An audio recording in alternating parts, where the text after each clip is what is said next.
And welcome everybody to our live edition of V'ger Please, A Hateful Voyage to the Delta Quadrant, Season 4, Rest in Peace. My name is Joseph. I'm your co-host, Peter.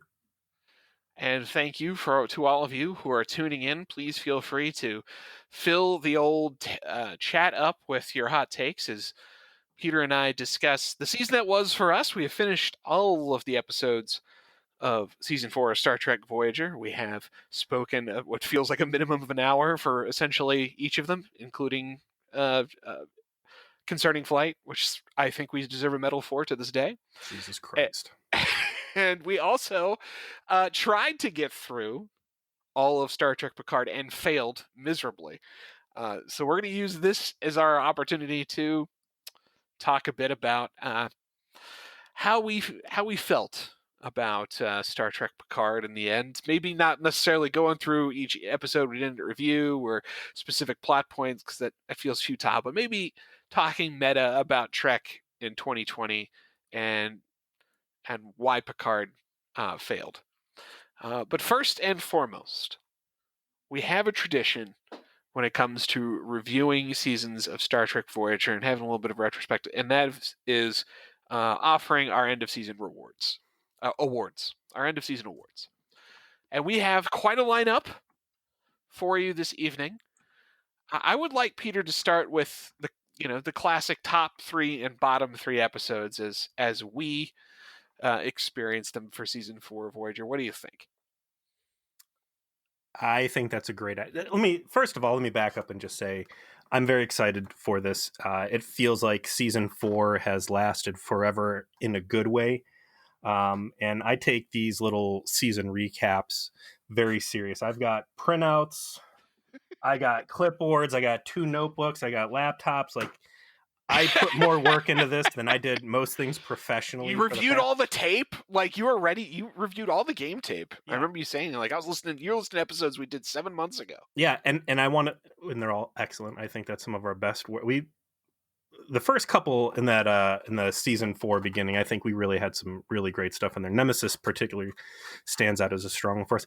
But I think that doing the season 4 rip here is the hardest yet, because season 1 and 2 was so easy to pick bad things.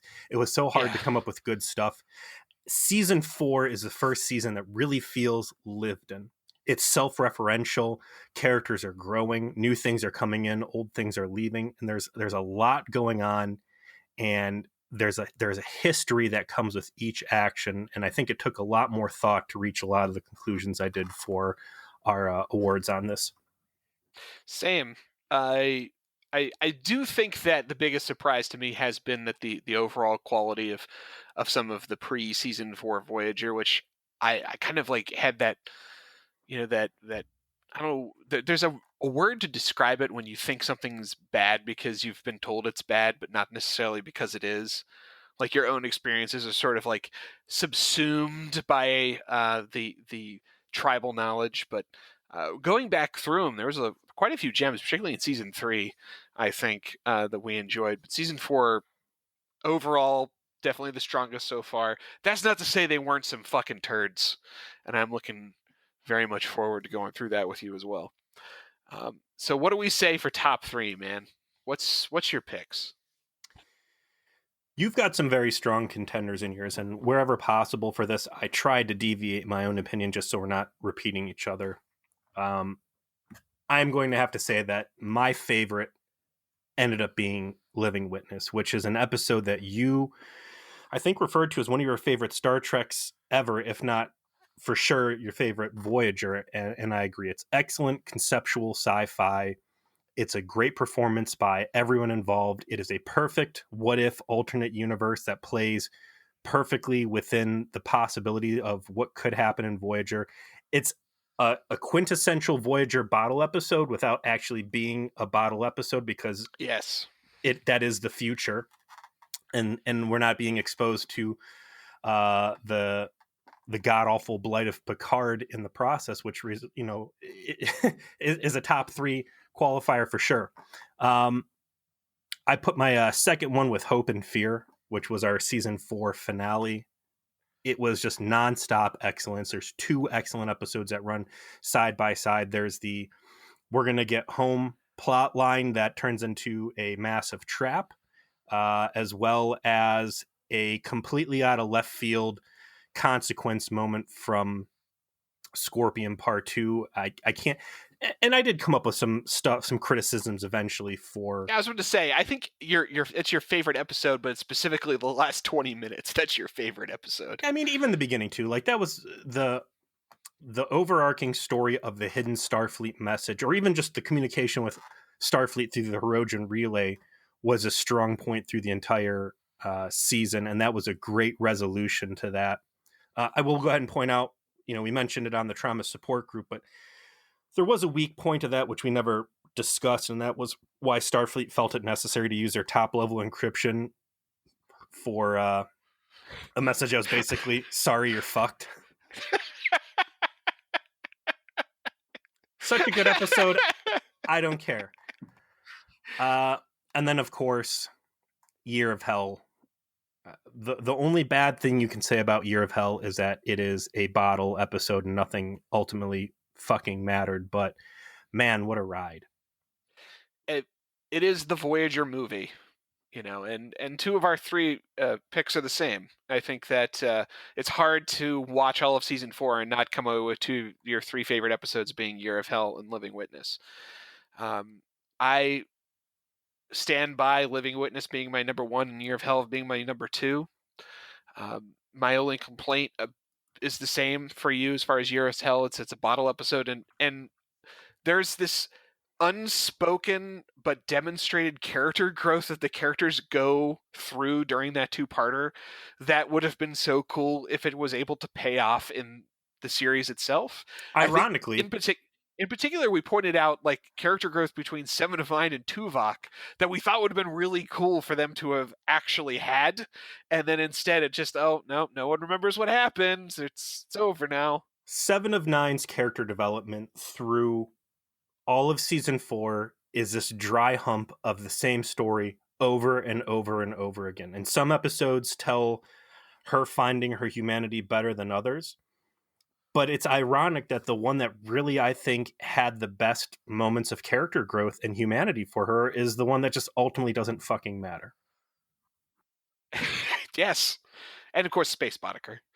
And then my number 3 was different from yours. Not to say that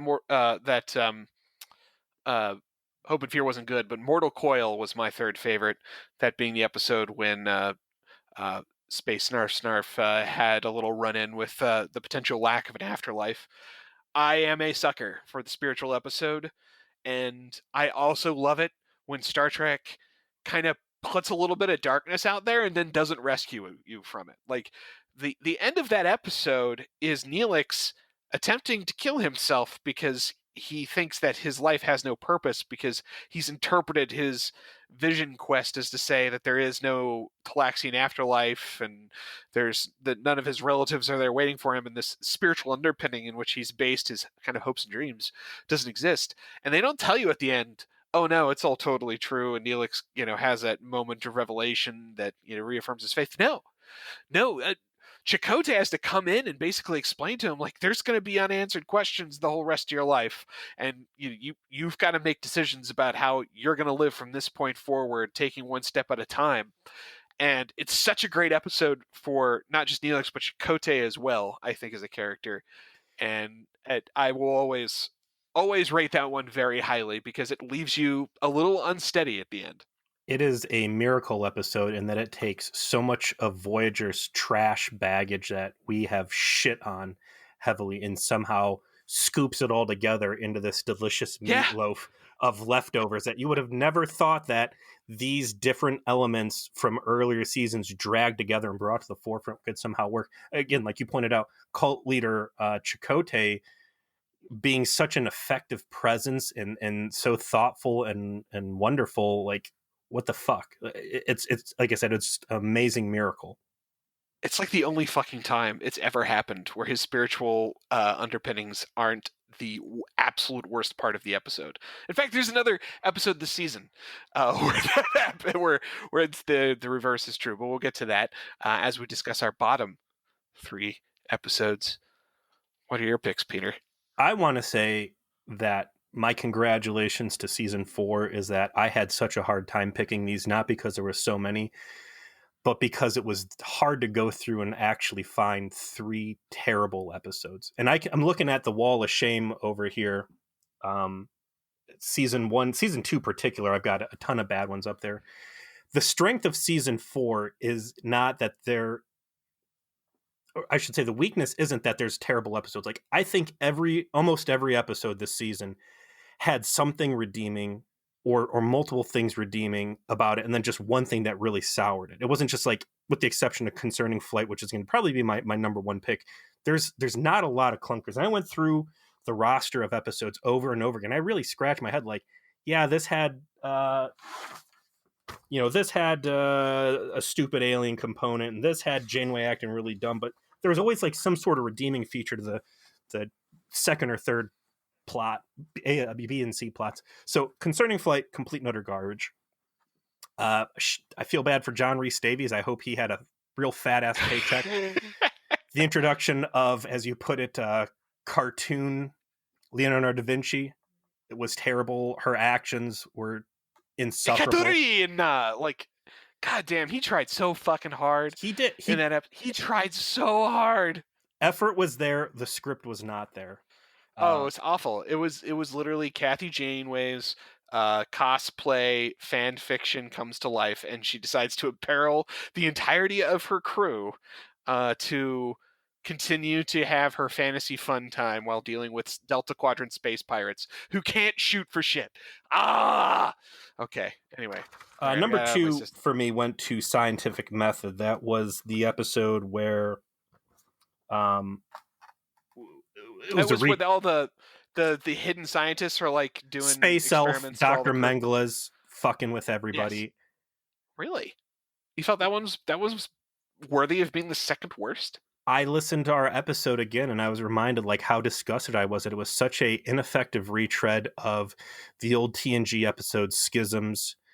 There were some okay parts in it, but ultimately it was just a boring episode that didn't bring anything new to the table. I really disliked it. And, was it the worst Voyager ever? No. And again, I think season 4, it's hard to find any of the absolute worst, but that was just a sour shit episode. And the ending particularly was so fucking terrible.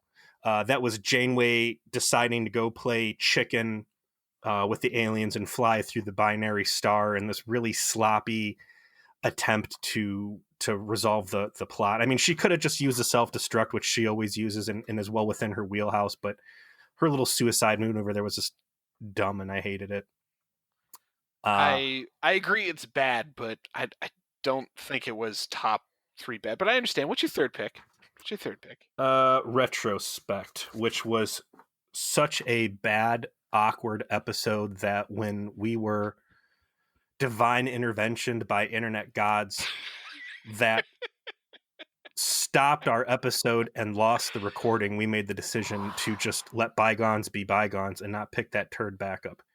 I don't know how bad the episode truly was in a vacuum, but prior to the last few weeks obviously giving us another giant news story that's dominated our lives, I can't think of anything else more difficult to try and record a podcast about than an episode of Star Trek Voyager where 7 of 9 gets possibly sexually assaulted, but not really. And it's just like, no, I refuse. The take-home point in that whole episode for me, too, is the fact that Voyager picks fights and forces lethal conclusions that don't need to happen. And I wanted to rant again about that the guy she falsely accuses of molesting her or assaulting her, whatever, stealing or, ironically accuses her of exactly what the third plot line of Picard is, and that's, stealing Borg technologies from ex Borg, and him being like, no, I didn't do that, and him trying to escape, and Voyager be like, no, but come here, we want to talk about it, but we want to. He's like, no, no, no, and then finally forces a fight where he dies and everybody feels like shit, and it's like, yeah, Voyager, you force these situations. That was stupid. I want to give it an honorable mention for one of the bottom 3 episodes here, and that would be the product of Kenneth Bewilder, of course. I mean, The random most thoughts. bewildering episode ever. Oh man. It is a bad episode in the premise, which I think we will go on to shit many times during this podcast about, because if you are a species of brittle ass empaths that can't take negative thoughts, and you don't have like billboards everywhere saying leave your meanies at home or we're gonna lobotomize them, like, how fucking stupid. And then just the crazy twist into back alley choke daddy sweaty Grinder heavy hookup, yeah. grinding with special guest star Event Horizon footage. Yeah. Like, And that was after we had referenced Event Horizon like in a numerous completely times. independent fashion. Like it is as if 25 years in the past they could hear our conversation. But If I had to watch on Random Thoughts by myself as an average Joe sitting at home binging Netflix, I would have been that would have been my bottom pick for sure. But because it was such a batshit crazy episode, it was so fun to talk about as a podcast. Like, the podcast benefit there kept it off the list, and actually, it's one of our better episodes, I think, to listen to. So it saved it from the bottom. What's your bottom of the barrels for this? Concerning Flight is the consensus number 1 pick. It is the only like Elogium level bad episode of the season by far. Like, and it's still better than most of the other worst episodes from each prior season. So it has that going for it entirely on the charisma of John Rhys Davies, but it's still like the concept of it and execution of it is essentially wrong at every stage. And it is a deeply irritating thing to watch. It's Um, fan fiction. it's not just it's fan fiction, and then it's this inexplicable desire on the part of a Starfleet captain to live out her own fan fiction at the expense of the actual people she's commanding. Like, to the point where it almost becomes self-referential.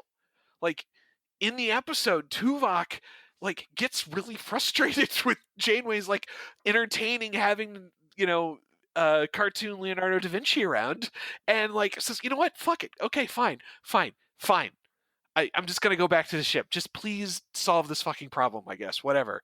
It's so dumb.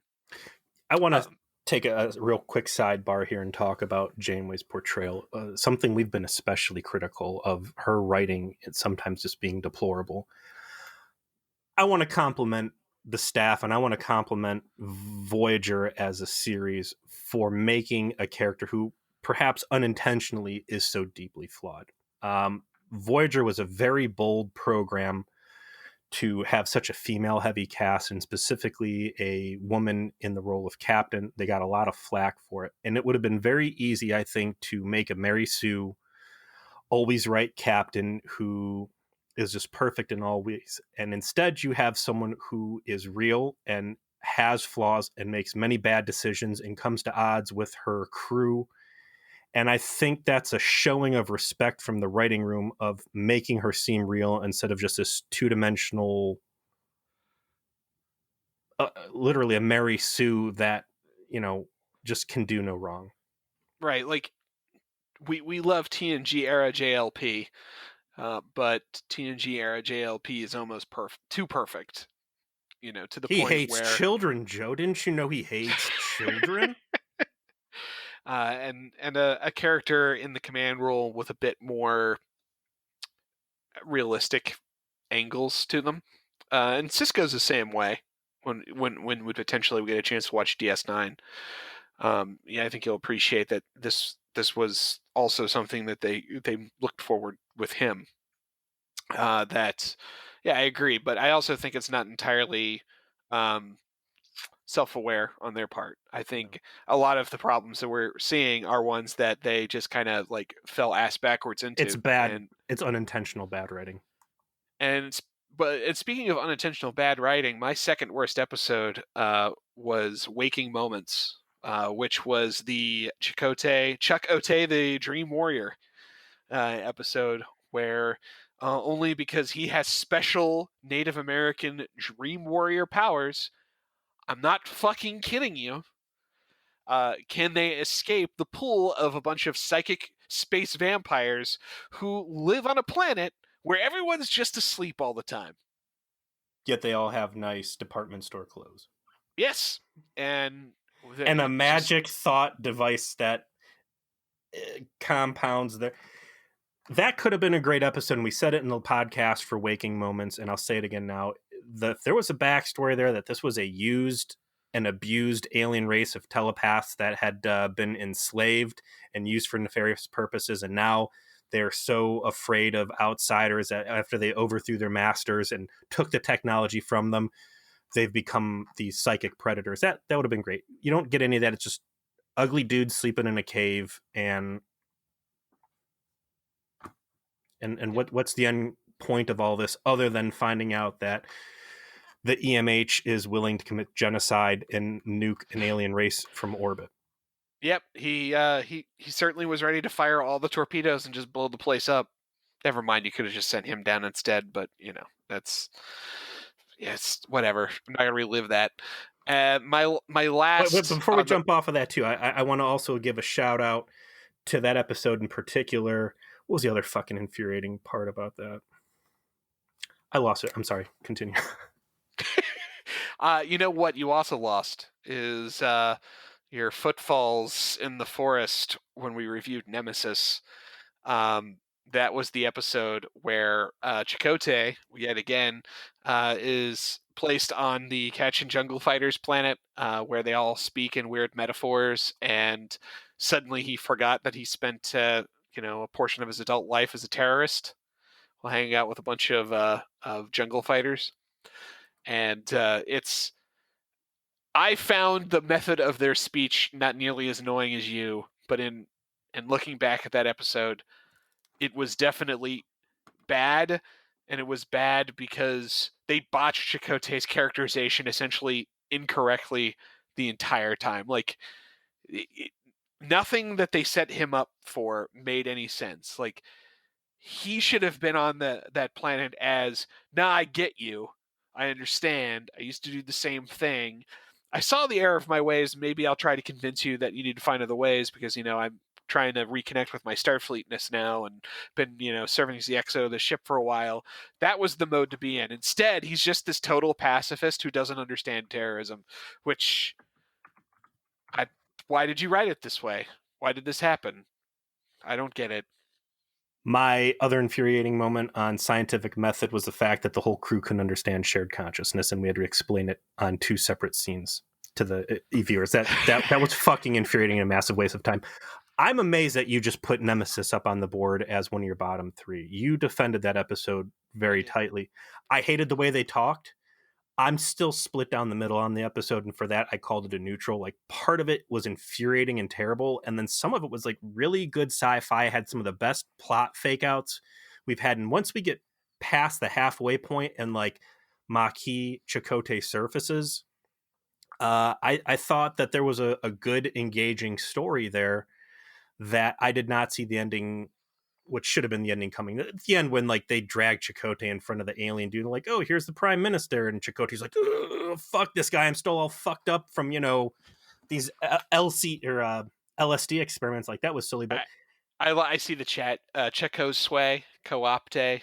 Yeah, that's me. it's And that's, yeah, of course, co-opte. It is what he's doing in that episode really so far outside of his character, or has his character again really affirmed the co-opte status that if you pitch him a good enough sob story, current status be damned, he will back whatever cause you have with no prejudice. Yeah, again, I'm surprised. I was very surprised to see Nemesis on your bottom three. what is not a Well, no, okay. There's another category here. Biggest botch episode. So I take it that this is episode that had the most potential and then kicked itself in the dick so hard it wound up being bad The type of situation. quintessential Voyager episode. Voyager is a That's television true. show That is yes. about wasted potential. Yeah, yeah. Day of Honor is fucking terrible. I almost put that as one of my bottom 3. You got so much. You got a warp core ejection. You've got a race ravaged by the Borg. You've got a warp core um, hostage situation. The amazing two-part story you could have told about this.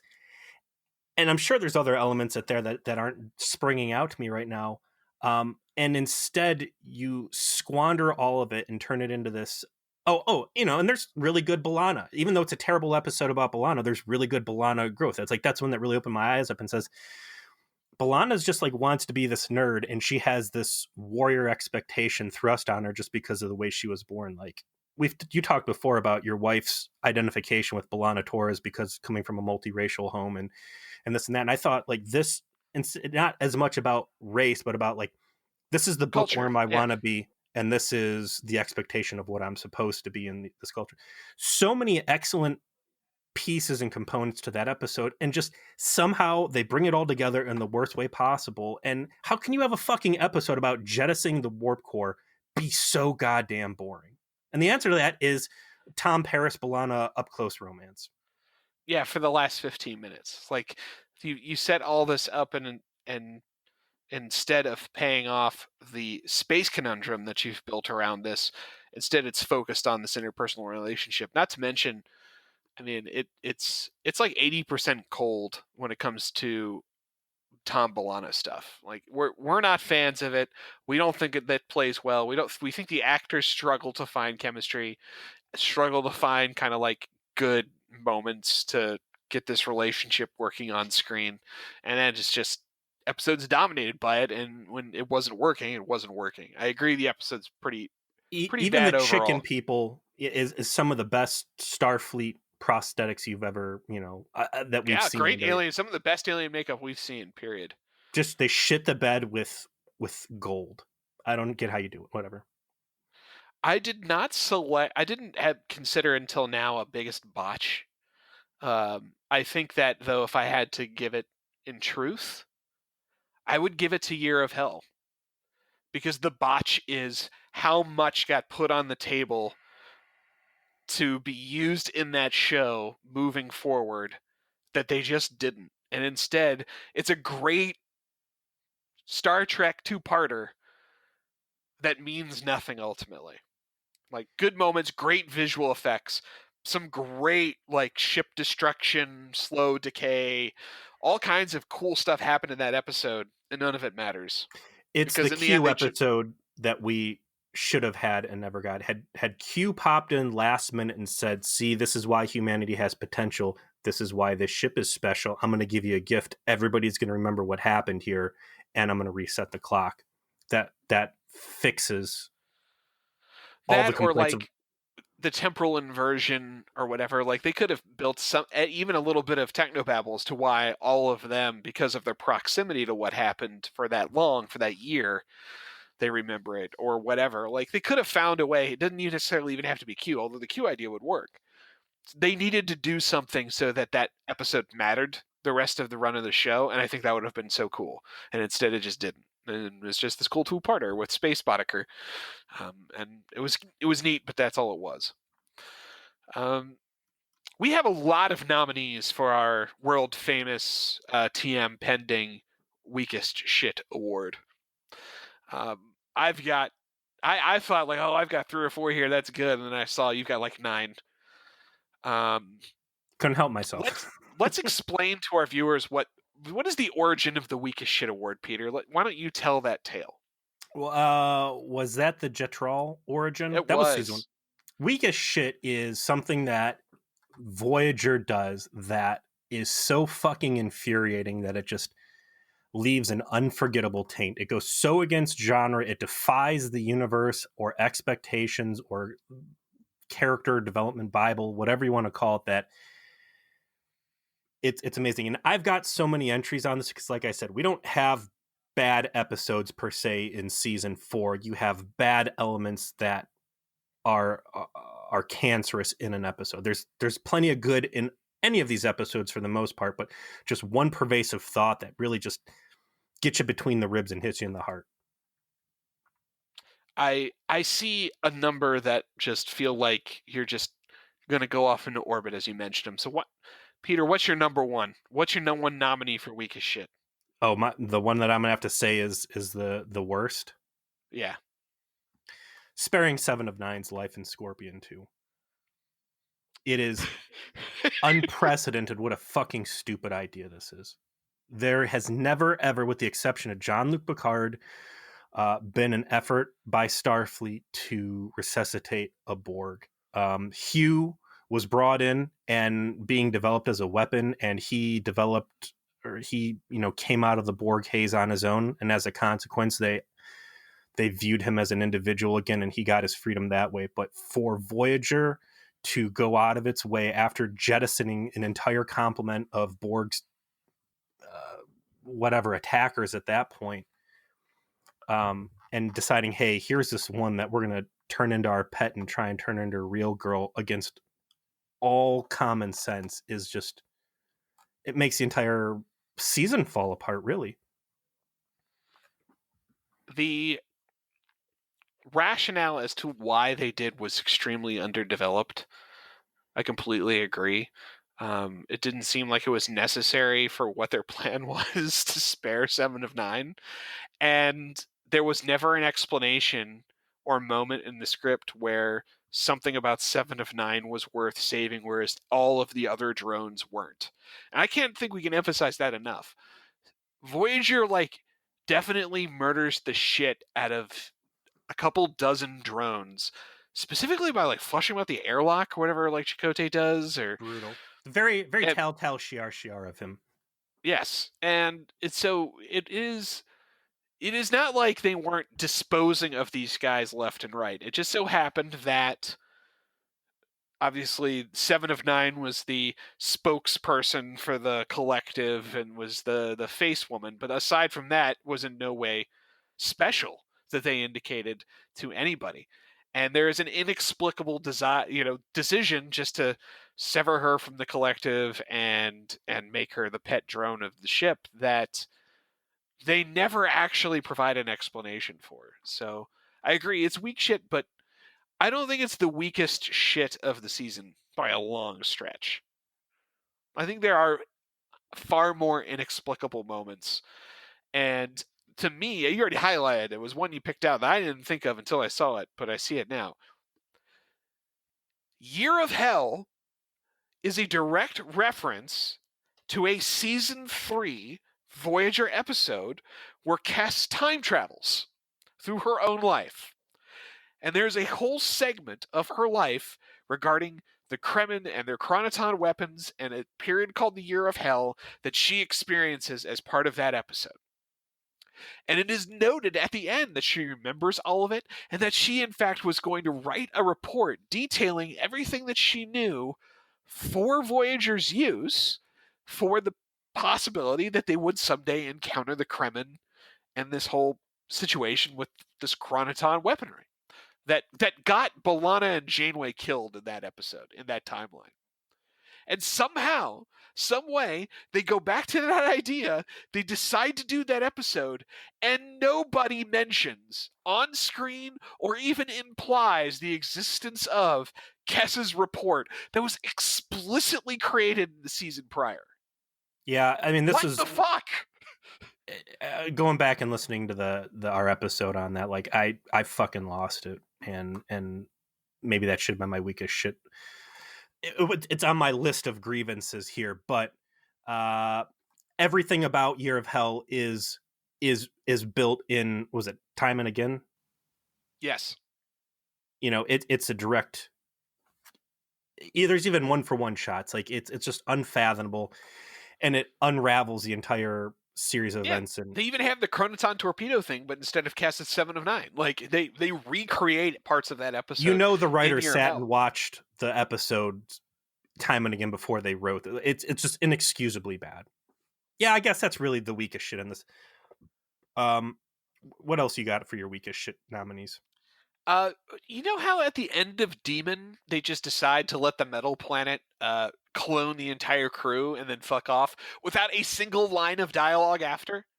That that makes no sense to me. You're talking about a Federation starship with a duty towards the Prime Directive and First Contact and new life, new civilizations, and you're in this situation where you're essentially have accidentally created new life. You have all of this responsibility as a consequence of being responsible for creating this new life, and wants to expand and evolve and clone you, and you have zero discussion at the end of the episode about do we do this? Does everyone agree? Why? Is this a good idea? What are the potential consequences? Not just not enough discussion, not just underdeveloped rationale. It's that it goes completely unremarked on. The episode ends with get everyone to the cargo bay. Then it's a wide shot, effect shot of all of the metal people having cloned everyone on the ship while the ship flies away with no dialogue. What? What? It's so crazy and cheeky and fun that I can't be mad. I It's mean, just so, I guess I wasn't as mad at the time because we had those two dulcet tone having Australians whispering in our ears and sharing mind bending details about the episode. I know there's going to be a follow up episode to it, so I can't be that mad. Um, I also want to give a big shout out for the weakest shit award to the end of Vis-a-Vis, and that is the one where Tom Paris gets tired with his life, and there's that body jumper who seduces him, kind of, and then takes his body and flies off. And in the background of this entire, and I really liked Vis-a-Vis, but in the background of this entire episode is there's this fantastic super warp drive technology, and that is how the bad guy escapes and goes off, and they got to come back and find blah blah blah blah blah. This mega warp drive, which is like right up there with transport, basically, is installed in one of the shuttlecraft. Tom helps this guy repair this thing. Everybody's had a lot of access to this fucking mega warp drive, and they still have possession of all this knowledge and technology at the end of the episode, and that's it. Never gets talked about again. It just gets put in the fucking closet with that George Foreman grill that nobody uses anymore. And that's all she wrote. Stupid. Back on track before we lose you for good here. All right. Okay. Anything else So, shit you want to bring up? you mentioned on this list the removal of Kess. I don't think that was weak shit necessarily. I think that episode was actually super solid. I don't mean the episode. I mean the concept of taking the best fucking character in the series and writing her off for because we need titties and we don't want two blondes. Can't argue with that.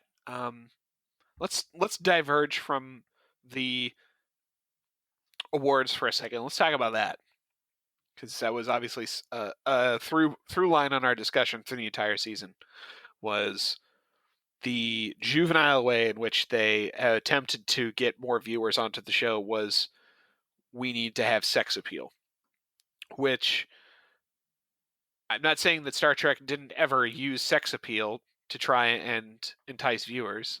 Original 60s Star Trek had them short skirts. You certainly had Troy in flattering outfits throughout most of TNG's run. It's a thing. It's fine. I mean, it's part of appealing to a mass audience is using a little bit of sex appeal to your advantage, but it never felt quite so brazen until fucking Seven of Nine in skin tight bodysuits with huge tracts of lands, shooting her wide on purpose just so you can see as much of it as possible as often as possible. And it's such a loss because Seven of Nine's an interesting character. Jerry Ryan's a good actress, and it just feels like it was all super devalued as a consequence of we're doing this because this is how we think we're going to get more eyeballs on this show. Don't get it. And it goes to show that even 25 years ago, you had people in production that didn't understand what made Star Trek good. We're going to bitch about this later when we talk about Picard, right? About why the fuck are the people who are making Star Trek not understand what makes it good? I guess the difference between now and then is that you still had a lot of people who were there just a few years prior making TNG, who are making DS9, who did get it. And so, UPN is like breathing down their neck, hey, you're our flagship show. We need just show to be successful. Get some titties in there, and they're like, okay, well, we'll do that, but we're going to build a whole story around this. And we're going to make it as interesting as possible. And then we're going to tell the same story 15 times. Um, That's the weakest shit right there. Kess being removed is the weakest shit to me because they got rid of her right when it got good. Right when Voyager realized its own vision and manifested its promise, they abandoned it. I'm going to say it, and I'm going to stick my guns on it. Voyager was very far ahead of its time.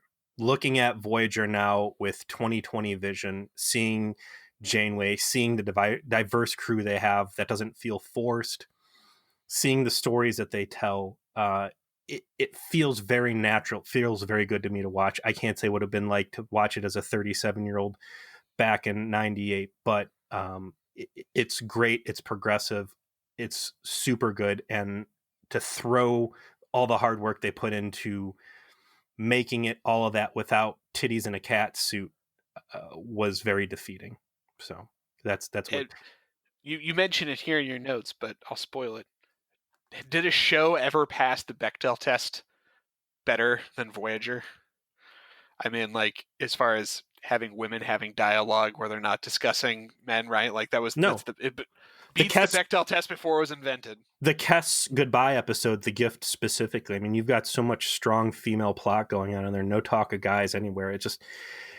I do think that there's plenty of room in the series for 7 of 9 and Kess. Yeah, getting rid of her was not necessary. Let's go ahead and jump to the worst character category here because it's going to play into that directly. And I'm going to tell you right now, my worst character for this season is Harry Kim. Harry Kim was originally supposed to be written off the show. For some reason, they decided to swap it out for Kess, and it had something to do with Jerry Taylor and the guy who played Vorik. I don't, that's all fucking rumor. But Harry Kim has some very strong entries and moments towards the later half of season 4, but for the vast majority of season 4, he's just completely fucking worthless. They don't know what to do with him. It's not hate against Garrett Wang. It's just the writers did not know where to put him, and he's basically a fucking light switch on the wall for all intents and purposes in the majority of season 4. I do think that his strong appearances in the latter third of the season kind of balance it out. I wouldn't call him the worst. I think the worst character was 7 of 9, and that is by no fault of the character itself or its actress. Like, it just was so tiring to deal with having them tell the same story over and over and over again that I got really tired of it. You got really tired of it. By the time we were reviewing, the last 7 becomes a real girl episode, we were just exhausted. And that wore on me a lot more than them not necessarily knowing exactly what to do with 7 of 9. Like, he was barely in the show for the first half of the season. I don't think it doesn't make him the worst. I think by default, I think you could make a better case for Tom because like his one highlight episode is just kind of a real fucking Tom's a bitch all season 4, and I say that somewhere later on the list that he's a miserable cunt a majority of this season, but Harry is just, I mean, go back and listen to the season 4 episodes again. We shit on him nonstop for how worthless and tacked on he feels. I want to do 2 special highlights of his low points in this. One is the complete writing botch of him being totally ignorant to his experiences with 8472 during the Hirogen plotline. When the 8472, the Space Mewtwo, gets on, he's crawling through the fucking Jeffries tube and finds evidence that they're there, and just zero recollection that he was supposed to die with alien snot all over his face, and they saved him because he's one of the most beautiful people according to Time magazine. Fucking terrible. That was an excellent opportunity for character growth. None. And then the second was 3 also, him trying to like not force himself, but like trying to hook up with 7, and then when she's like in another weak as shit entry. Take off your clothes now. This is my terrible 2-dimensional sexy time moment. And then his ball shrinking, him running away out of there. And then finally, him willfully and thinking it's all giggles and fun getting into hypersleep in the space travel through the theta radiation cloud. Again, completely ignorant of the thaw when he was tortured at length by the space juggalo Chuck McGill. Well, I mean, his brain was going to be plugged into a computer that time. I mean, there's a qualitative Bullshit. difference there. Weakness. It's terrible. Listen, that he had some strong big dick energy when it came to the Hirogen having taken over the ship, and then he has to like figure out a way to like MacGyver the space breakout. You know, he's like Garrett Wang cites that as a terrible episode for himself out of his own ignorance, not realizing that that was the fucking the best scene of that 2-part series. I think was him playing that card and giving him out of trouble. Oh, and the other strong entry for him too was well, Demon. He's like, yo, I've done all this. I've died. I've been in the Delta Quadrant for 3 years. I'm gonna start asserting myself. excellent, excellent moment. You know, it was a good moment. I think that he was not the worst. I can definitely like. I understand if he's not the best, but I think you can make a much better case for either Tom or Seven of Nine being the worst. I also would not say it was Janeway, and we've I think twice given her the worst character award. Yeah, well deserved. Yeah, this time this season was not her. She was somewhere in the middle, which it's unfortunate for the captain, but let's lighten it up, Joe. What was your best console explosion?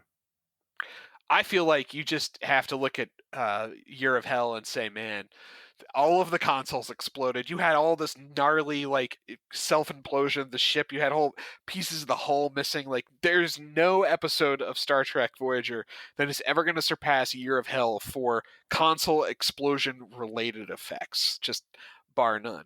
And they went the distance on that too. You'll always get like a puff of smoke and some sparks. It's rare you see like broken glass and like real damage to the set. That's real damage to the set, and then like real damage to the model too. Well, I was CG, but like they showed like where the whole deck got blown out. Yeah, like that was all the really fucking cool. bulkheads are fucked up. Like it was all cool.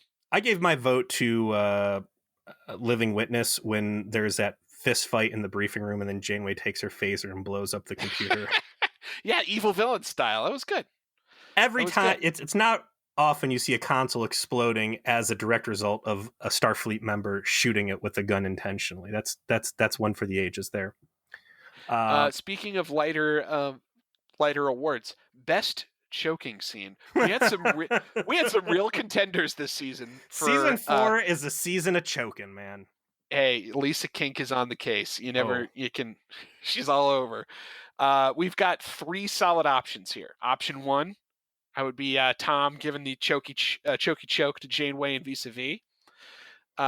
We've got 7 of 9 putting the choke slam on Neelix and Raven. Not just the choke slam, with potential Borg like assimilation tubes in the mix. And then of course Tuvok having a choke circle jerk with all of the with his grinder hookup on the telepath planet. I think that the 7 of 9 choke slam is probably qualitatively the single best choke. But I think it's hard to beat the baffling majesty that is Tuvok getting into mutual, sensual, highly charged choke daddy moments in some sweaty back alley on a telepath's planet. The Tuvok one was epic, and I really did enjoy Tom throttling Janeway as the door opened, because I was not expecting to see that at all. However, 7 of 9 strangling Neelix after that excruciatingly slow scene of him teaching her how to eat food, and here comes the shuttle, open the shuttle bay, like, was so gratifying to see him punished for wasting my fucking time with that I'm going to go with the 7 choke slamming Neelix as my best choking scene for season 4. Three strong showings across the board, though. And there's probably more we forgot about. It was just chock full of choking. Someone asked on the trauma support group, best prison break. I think there's only one real answer. whatever you have to say about the episode, the Killing Game featured the entire crew in the same episode escaping a mind prison, and then an actual imprisonment by holographic Nazis on the holodeck. The holodeck itself representing a prison-like atmosphere because they are trapped in the simulation, and then the ship itself as their prison because the Hirogen control it. That is a quadruple prison break Yo, dog, we in heard you like one prison episode. breaks. So we're gonna have a prison break in your prison break while you're prison breaking with your prison break. That's got to be it. I mean, that may be an all-timer as far as prison breaks go. It's epic, but if you're going to talk about prison breaks, there's only one person that can be the true focus of that, and that is Tom Bad Boy Paris, Yeah, Tom uh, Gilbert Paris, absolutely. convict extraordinaire, and his prison break moment of the season was in one when he escaped from a hypersleep chamber, not one, but 4 separate occasions of waking himself up, getting out of this fucking tube. And not only did he escape hypersleep, he also escaped any sort of demonstrable damage or harm as he crawled around in the theta radiation filled void of whatever that goddamn nebula was. And just came out without a fucking scratch. Kudos to you, the true Houdini of prison. So, best alien race. It's not on here. So this is one right off the top. Best guest star alien race. We had a lot of one-shot aliens. What was the best one in Where's your that one opinion? in? It's not on the list. I swear to God, I had that, and I had a good one. Who the fuck was it I picked? Because I'm gonna pick the wrong person now, and it's gonna fucking infuriate me, Joe. No, you don't have it on here. I swear to God, I wrote it down somewhere. What was your favorite? You have best guest star, which is well, we'll not get hard. to that. Don't you worry about that. Um, I know it goddamn well who it is. I went to do it, and then my child threw up on me. The best alien race, and you can write this in a fucking book right now, without a doubt, was none other than the Cleveland Bromo. Yes. Oh, I was so open. Oh, yeah. Joe, you got too loud and you just ruined your mic. So while you reconnect your headset. Hello? Can you hear me, Joe? Say something, Joe. Mic check. All right, while he's fucking around with that. Oh, there he is. I'm back. The Cleveland Bromar are so good that they not only get a rise out of Janeway, they've driven you to destroying your own property. These Cardassian proto clowns, such shitty, bitchy, cunty fucks, and I loved it. They're so petty, and all of their threats, all of their vicious jabs are all just completely founded by the ship of death cruising into their space with their pet Borg that gets loose and just goes roughshod and proves all of their crazy accusations true. And they're also like powerless to follow up on any of their threats. Like Voyager, like just runs hot dick over all of their ships and is like just plucks 7 of 9. Be like, all right, we got our rogue drone back. Well, we don't really care if you care or not because you guys are pushovers. See ya. Because one of our Type 6 shuttlecrafts can bring like your best warships to its knees. Yeah. So fuck you. So they're like they're cunty assholes with zero, and I mean zero, ability to back it up, which is very unique in Voyager. What's that, Cleveland Bromar? You don't want us coming in your territory? Well, we're gonna do whatever you want. What's that, Janeway? We can't pick and choose what law we will respect and won't. Not in this episode. Another infuriating weakest moment nominee for us. We're nearing the hour limit, so I wanted to maybe wrap up our discussion of our awards. I think there's one more we need to give, which is season MVP, and I want to do best guest star, and then best guest star. We'll do both of those, and then I think we want to get into like some general talk about Voyager, like season 4 overall, going into season 5, some of the changes that are going to happen in season 5. Some of which we've already discussed and will be in our next regular episode because we actually already reviewed Night, and then finally we will conclude talk about Picard. So, season MVP. I see your choice here is Charles Otay. Is that true? AKA Co-Opte, AKA Chuck Nasty. I think I gave him MVP season 3 too. I don't remember who he did for season 4. This is season 4. I'm sorry, season 3. Um, season 4 especially, he has established himself as a credible leader. He's got a couple weak entries into this Killing Game coming to the top of the list, but throughout the entire season, I feel that Chakotay really has become the mouthpiece of the viewer. He calls Janeway on a ton of shit, up to the point there he just openly contradicts her best wishes, like when he throws Janeway's fucking stupid Borg alliance in the trash. His cult leadership status comes into play a couple times, and just there's so many wild, silly decisions that get made repeatedly in Voyager, and him being aware that these are bad ideas and voicing it. Um, I feel like once again he's come through strong. I felt like the season MVP was the Doctor. Um, if you can put Robert Picardo in an episode with Andy Dick and it's still good, I mean, that is some Dick. Another weak as shit moment. that is some strong acting ability. And besides, he did send us his regards personally, for our 100th I am episode. susceptible to bribing, so you Yeah. do have a very strong point. So I'm gonna go with the EMH. Robert Picardo, you are our strongest MVP for season 4, as far as I'm concerned. I want to give a season 4 runner-up, B'Elanna Torres. B'Elanna continues to establish herself as an interesting character I want to know more about, and I think if she wasn't burdened with the Tom Paris relationship, she would have come out a lot stronger in this season. I'll be very curious to see what they do with her later on. And again, I think her status is coming out as a nerd girl has done her a lot of favors in my book. The best guest star, I feel like there's only 2 possible things you can select as far as like notable guest stars for the whole season, and unfortunately one of them is John Rhys Davies, so I mean there's really only one option here. And who would it be? I think there's 2 strong options, and Wow. I think I was going to call this best guest star should have been best RoboCop alumni. And Joe, I want to point out to you right now my T-shirt here. This is my OCP. That's Omni Consumer Products. Those are the guys that brought you RoboCop, and that would be Ray Wise, who did a terrific job in Hopes and Fears. But my MVP is going to Kurtwood Spitz for his character out of Year of Hell. He dances circles around everyone that he touches. And as I was listening to our episode, he outacts everybody to such a degree that my wife was even like, why isn't this guy just a regular dude on the show? Like, why can't, like, Kurtwood Smith does TV? Why couldn't he just be in Voyager? He is so much better than everybody else. And it is the best reason to just say he's the best. Time travel is such a weak point in Voyager, and the goofy technobabble and lack of reasoning.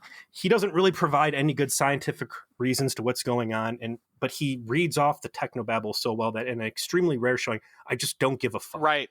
He could have told me that magic unicorns shitting rainbows are what push the sun into the sky every morning, and I would have just believed it because he says it with such conviction and clarity that, yeah, of course the fucking unicorn shit the sun into the sky, like, duh. Yeah, his whole character in that episode, I guess it's worth pointing out, he's not in the 2-parter that much.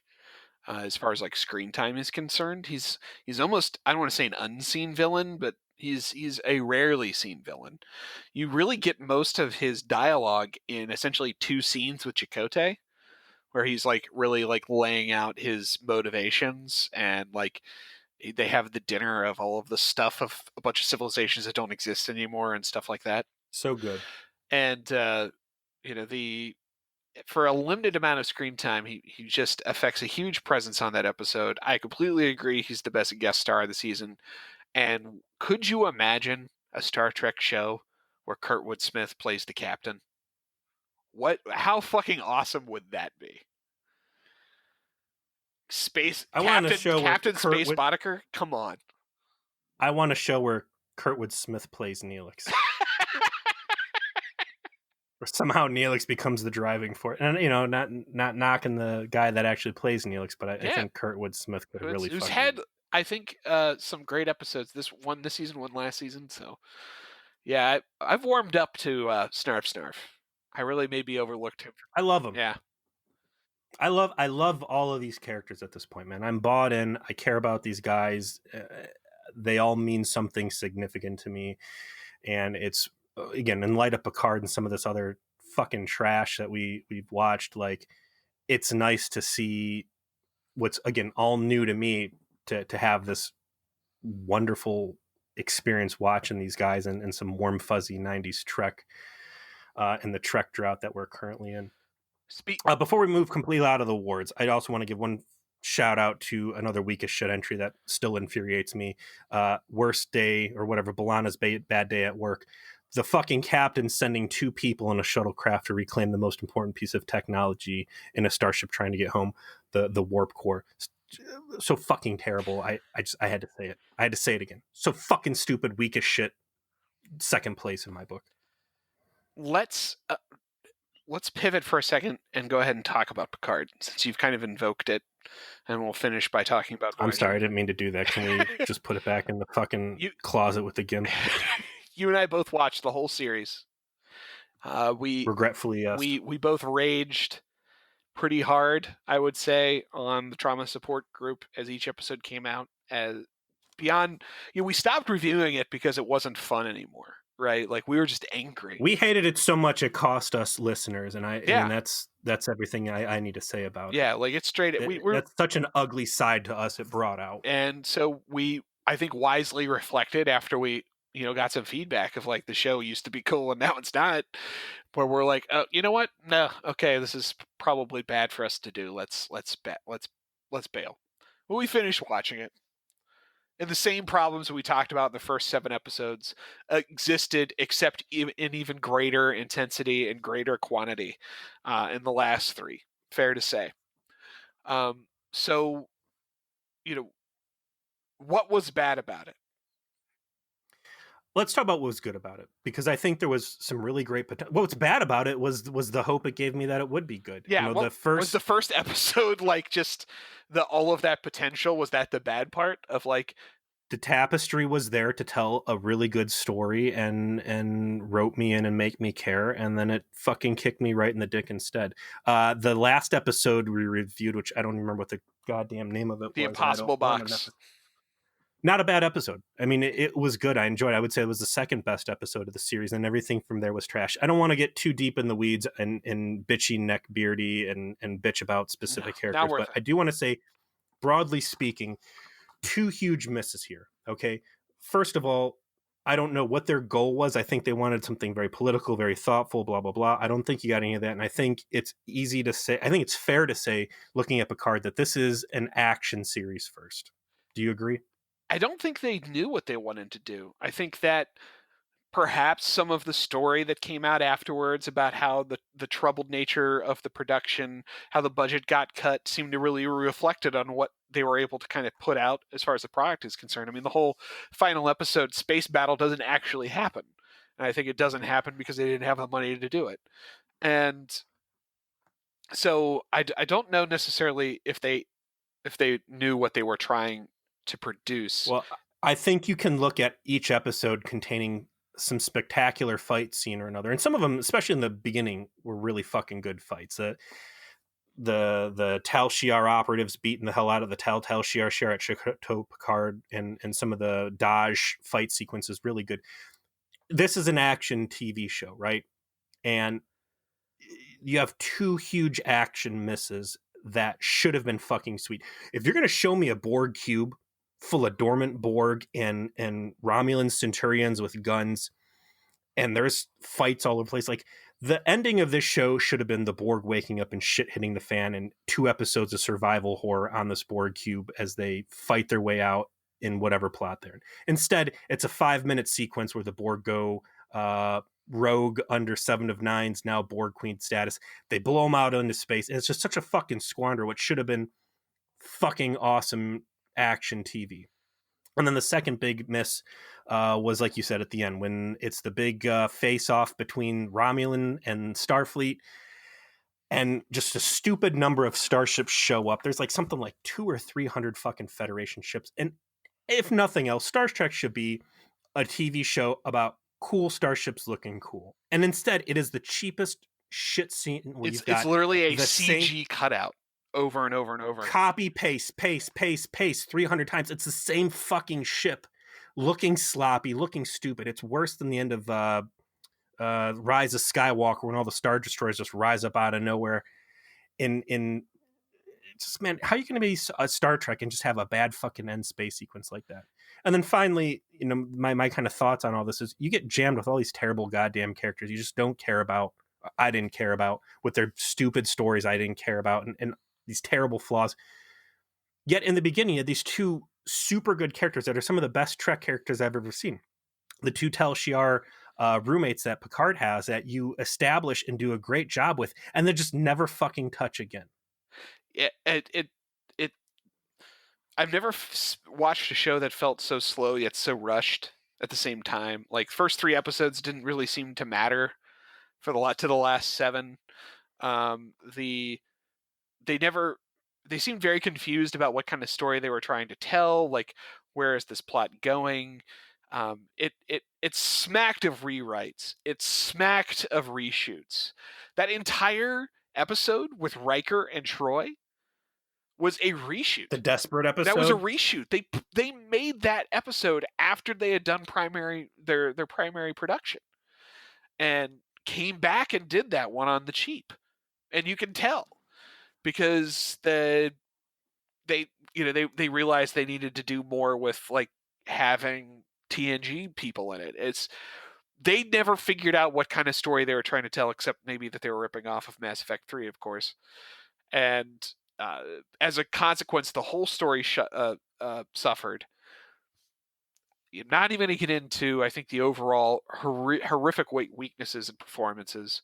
I do think that Patrick Stewart was too old to play either he never understood Jean-Luc Picard, really, or he's just a little too old to convey the command presence of Jean-Luc Picard, which is certainly possible. Man's in his late 70s. He portrayed, listen, man, he's executive producer. He portrayed the character he wanted to. And I'll go back to what we said before, and it's, don't be your you own, should not be your own director. Yeah. You shouldn't be your own storyteller. And the way he envisioned Picard is, I think, the complete opposite of what Picard was in TNG. And again, I mean, if you were out there and you enjoyed Picard, I'm glad you had an enjoyable experience. And I'm sorry if, our sour opinions didn't sit well with you. But it was a very hard show for me to sit there and watch a quote unquote continuation of Next Gen and find myself actively looking forward to Picard finally dying. And then being disappointed probably when he says something to me about me as a person. But I was just like, please let this be over. The 10 episode promise on this, and then of course it's our voyages will continue because now I'm in a android body who's for all intents a human. And I could go on about, like, was this really Picard? And where's the struggle on him to, oh God, what am I at my core now? I'm just a fucking robot and echoes of another man's memories. But really, when you're in the 24th century, every time you transport, we joke about it just kills you anyways and remakes you with someone else's memory. So I guess in that respects, getting transplanted in a robot body, like, soul schmo, who gives a fuck? But I think that Raffi knowing the entire plot. Yes, the episode where Raffi just magically gets to understand every single plot element, including one she knows that Commodore O is a Romulan plot or plant, and just all this other crazy shit. Like, how could it, where did the jump to conclusion, Matt, come out here? And it's just rushed and it's bad scripting, and I don't want to justify. Let's pull it back. We're doing the thing we said we wouldn't do, and that is getting back here. So meta wise for Trek, I got one other question to ask when it comes to Picard. Does Star Trek have a future, or is it really just a relic of the past now? Because I think that the Lower Decks episodes that are going to be coming out, like you said, because it's flying under the radar of management for now, I think the first season is going to be terrific. And I'll say it again, the Orville. If you want good Trek, it's there. It's in a different uniform, but the spirit is alive. And I think that if we're lucky, Kurtzman will lose the reins, and somehow Seth MacFarlane will end up with the actual true Star Trek property. And I something don't necessarily even want it to be Seth MacFarlane, but what Star Trek desperately needs is a Mandalorian moment of different creative people getting the opportunity to do something away from the current creative direction and demonstrating that the property has value as long as you have good creatives in charge of it. Like Star Wars was just kind of bankrupted itself at warp speed and just didn't have direction, didn't have a plan, movies were bad, and then what happened? Guys with an idea, guys with good creative vision made a television show, Fans of the yeah, property. and just killed it, right? Just knocked it out of the park. Nothing too complicated, just right. And that potential still exists for Star Trek. It just needs to be that somebody that is a fan of the property and has creative vision and has the ability to pull it off gets their chance to make their Mandalorian. And that could still happen. Tell a small story, and this is the thrust of the Mandalorian, is tell a strong story, tell a small story that's limited in scope with characters you actually care about and stakes that you can feel. And Truman hit the nail on the head on the trauma support group when he criticized, and Truman had pretty strong opinions of Picard throughout, but when he criticized the scope of the show got so wild and out of control. You had space portals opening and mechanical tentacles coming out and snapping like a fucking cartoon, like chop chop chop, like and it was so absurd that there was just this disconnect. And I felt it's like the same thing in again, Rise of Skywalker, like the resurgence of the Sith Empire and Palpatine and whatever the hell these crazy stakes were. Same deal with Picard. It got so fucking absurd. You checked out. It's not a story you can relate to, and it just comes off as stupid.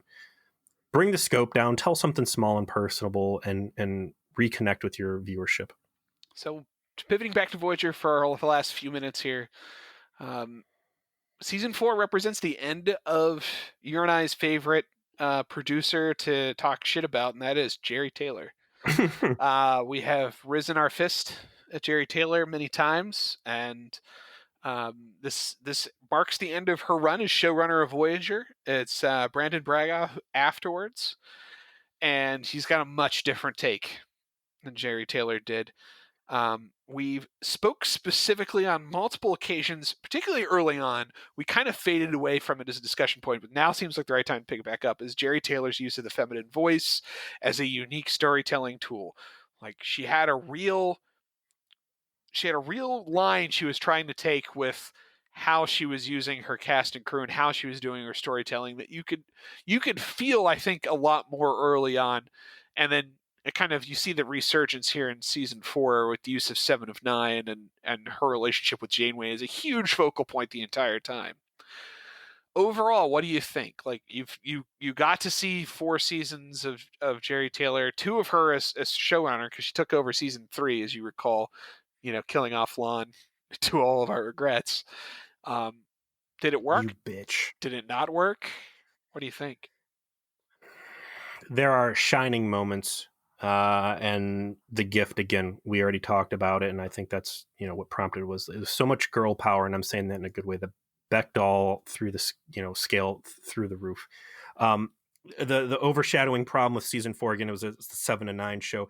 I think that had they taken 7 of 9 and treated her reconnecting with her humanity with the same pacing as they did Kess's Jedi powers, where it was a little bit here, a little bit there, and then a lot with the resolution where they finally make it clear, it would have destroyed all the complaints I had about 7 of 9 in this season.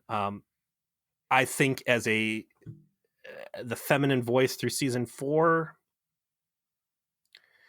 yeah, it wasn't as deep as it was in previous episodes with the power of Kess, and I think the gratuitous sex angle they played undermined pretty much any potency it had.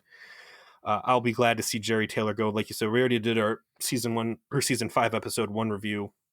There's a very different tone with Bran Branagh. I will say that his curse holds true, and that he's got some real shining gems under his belt. But he's a Stephen King. He's very good at setting up a great story, and then having something dumb squander that, and then getting into the details of that dumb thing, and really just running it into the dirt needlessly. But the beginning's fucking always awesome. I like the fact he seems to be setting the table for more high concept sci-fi. That there's some darker, more humanistic elements at play. Where the series is going to go from here, to get to Darius's question, I know there's a lot more to go on with the Borg. I know that Janeway's going to be kicking a lot of Borg ass. I know we've got some more bullshit with the Q coming up just from our conversations, Mm-hmm. but Mm-hmm. season 4 was such a marked improvement, I think, over season 2 and season 3 in its own self-referential status and growth, that if they continue on those trends, I'm already happy with what I'm seeing, and it's going to take some real heinous shit to sour me. And if you're saying that season 5 is when most people say it starts getting good, I've got some real high hopes. A lot of strong episodes to come. Um, we we already got our taste of Captain Proton, so but I won't say anything more since we go into that a lot next week. So, um, where would you clearly rank season 4 as the best so far? I guess we kind of spoiled that question. Um, season 4 top, season 4 below season 3. What's the worst season that we've seen so far? I think it's probably clearly 2. I mean, let me read through these real good for you real quick. My wall of shame here: tattoo, elogium, 37s, non sequitur, twisted, innocence. That's Charles Tuvok in charge. Resolutions, I don't remember this. Prototype, dreadnought, some real Balana clunkers in there, like just bad waste of time episodes. Yeah, season 2 absolutely the worst. Season 3 had some infuriating stuff with Q and the Gray and false prophets, but yeah, I think categorically season 4 has been the best. I mean, there's always something good each episode. I don't feel like I'm wasting my time, and there's been some very, very strong entries into my all-time Hall of Fame. So All right. um, Well, thanks. time well spent. That's all we can ask for as we watch a 25-year-old television show. So that'll wrap up our discussion for the V'ger Please season 4 Rest in Peace live broadcast. We'll get this uploaded for everybody else's consumption that couldn't join us live for Thursday. Thank you, everybody in chat. Thank you for everybody that participated. Hope it was fun for you guys. I want to make a request. Anybody out there that disagreed with any of the stuff we said, specifically award nominations and assignments, please jump onto the trauma support group Yes. on Facebook with your picks for the best, the worst, the weakest shits, the best sci-fi moments. Get on there. I will fight you. It's fine. I enjoy it. And tell us why Picard was the best oh, ever, I don't know if you want or don't keep that to yourself. I want to also take a special moment here and really acknowledge the community that we have. There's not thousands of us out there. You know, we've got 200-ish solid listeners, and the people that we do have come out and interact with us on Twitter and whatever. Thank you for always being civil. Thank you for always being fun. I don't know what the fuck's going on with 2020, but man, there is such a polar divide in the Trek viewership out there. And I see some of these other Facebook groups, the ship posting groups, the counter ship posting groups, and it's just so polarized and nasty, and you can't really identify with either camp without seeing something really ugly and saying, Jesus Christ, I don't want to be a part of this. This is ugly for one reason or another reason. And I always come back to what we've got. I appreciate the way everybody treats each other, and I appreciate the laughs we're able to have. Everybody respects that everyone's coming from a place of love on their appreciation of Trek. And like Soren, one of our listeners from overseas, I think he was a bigger fan of Picard than most. And he had a bit of a challenge of say something nice about the episode that I always took up when we were talking about Picard episodes on the group. And I'm like, here's my my Soren sponsored good thing of the episode. You know, like I always like engage, like, okay, I'm going to find one good thing. So yeah, it's just a little anecdote of overall it's a cool community, and if that appeals to you, you want to like jump in on that. I know Facebook's like, you know, whatever, not exactly the best faceless corporation to give your personal data, but you know, it's the best way we have to cultivate that kind of community, and we are happy to have you join. Just go ahead and apply, and we'll get you included. So, and of course, how could we possibly conclude the discussion of season 4 without one last shout out to say thank you so much to everyone who contributed to get that cameo from Robert Picardo to celebrate our 100th episode. It really meant the world to Peter and I. That was incredibly cool, and it goes to it goes to show how cool you guys are. That we do this podcast for fun for a couple hundred people, and you think so highly of it that y'all kicked in real money to make that happen. We appreciate it. And a final thank you to Ian and Sarah. That the hands down best part of the fucking Picard series was yes, that rendition of the Inner Light theme. Like, I'm legit sad we're not doing Picard anymore because I'm not going to hear that on a weekly basis anymore. And I would make that my ringtone on my phone if I didn't want to punish all the dogs that may be around at the moment when I get a phone call. And so, much love. Joe, your mic died again, man. Gee whiz. Clown shoes microphone. I really hope that when I edit next week that my mic didn't cut out halfway through that. Your mic just cut out halfway through that. Crap. I hope that the whole Zencaster thing didn't get botched because it lost your audio. All right, man, let's wrap this up. We held these people captive. Thanks to everybody, and we will see you next week with our review of Night. See ya.